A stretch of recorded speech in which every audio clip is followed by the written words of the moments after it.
নমস্কার বন্ধুরা, কেমন আছো তোমরা সবাই? আশা করি তোমরা সবাই ভালো আছো। আজকে আমি বানিয়ে দেখাবো ট্যাংরা মাছ আর আলু দিয়ে খুবই দুর্দান্ত আর লোভনীয় একটা রেসিপি। ঝাল ঝাল টক গরমে এই রেসিপি দিয়ে এক থাল ভাত নিমিষেই খাওয়া হয়ে যাবে। মন ও প্রাণ দুটোই ঠান্ডা হয়ে যাবে। তো আমি এখানে 500 গ্রাম ট্যাংরা মাছ নিয়েছি, ভালো করে কেটে ধুয়ে পরিষ্কার করে নিয়েছি। এবার এর মধ্যে দিয়ে দেবো হলুদ আর লবণ, ভালো করে মাখিয়ে 5 মিনিটের জন্য রেখে দেবো রেস্টে। আমি এখানে মিডিয়াম সাইজের ট্যাংরা মাছ নিয়েছি, তোমরা চাইলে এর থেকে বড় বা ছোটও নিতে পারো।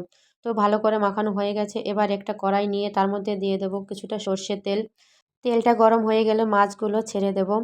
তোমরা চাইলে এখানে রিফাইন তেল দিয়েও রান্নাটা করতে পারো, তবে রিফাইন তেল দিয়ে রান্নাটা করলে খেতে বেশি টেস্টি হবে না। ট্যাংরা মাছগুলো ভাজার সময় ফুটে ওঠে, এই জন্য আমি একটা ঢাকনা ব্যবহার করেছি। তোমরা চাইলে মাথায় হেলমেট দিয়েও মাছগুলো ভেজে নিতে পারো। তো এক পাশ হয়ে গেলে অপর পাশ উল্টে মাছগুলো লাল লাল করে ভেজে নেব। তোমাদের কথা দিচ্ছি, এই রেসিপিটা একবার বানিয়ে খেয়ে দেখো, খুবই দুর্দান্ত আর লোভনীয়। একবার বানালে বারবার বানাতে ইচ্ছে করবে আর খেতে ইচ্ছে করবে। তো ওই তেলের মধ্যে দিয়ে দেবো দুটো আলু কেটে রেখেছিলাম, লম্বা লম্বা করে আলুটা দিয়ে ভালো করে লাল লাল করে ভেজে নেব। ওই তেলের মধ্যে দিয়ে দেবো ফোড়নে কিছুটা জিরা, আর দেবো 2টা তেজপাতা, আর দিয়ে দিয়েছি লবঙ্গ, এলাইচি, দারচিনি। হালকা একটু ভেজে দিয়ে দেবো দুটো মিডিয়াম সাইজের কুচানো পেঁয়াজ।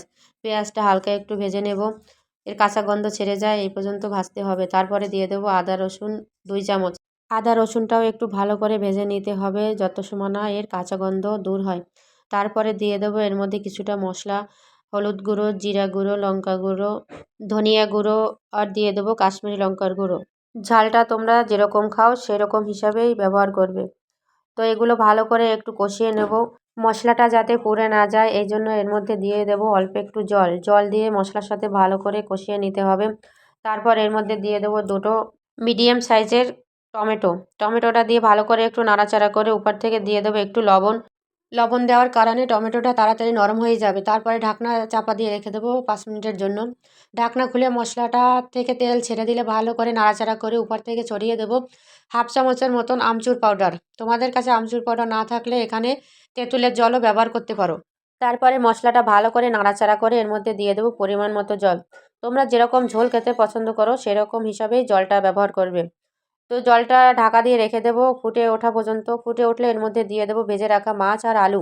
মাছ আর আলু ঝোলের সাথে ভালো করে মিশিয়ে এরপরে ঢাকনা চাপা দিয়ে রেখে দেবো আর 5 মিনিটের জন্য।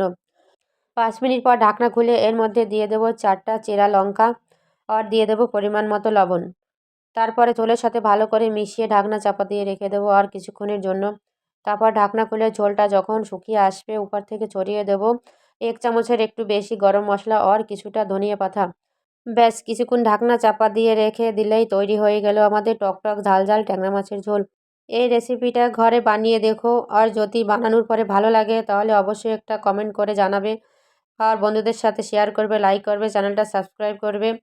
গরম ভাতের সাথে এরকম একটা তরকারি থাকলে গরমে জাস্ট জমে যাবে। তো আবার দেখা হবে নতুন ভিডিওর সাথে, তব তক তোমরা ভালো থেকো, টেক কেয়ার।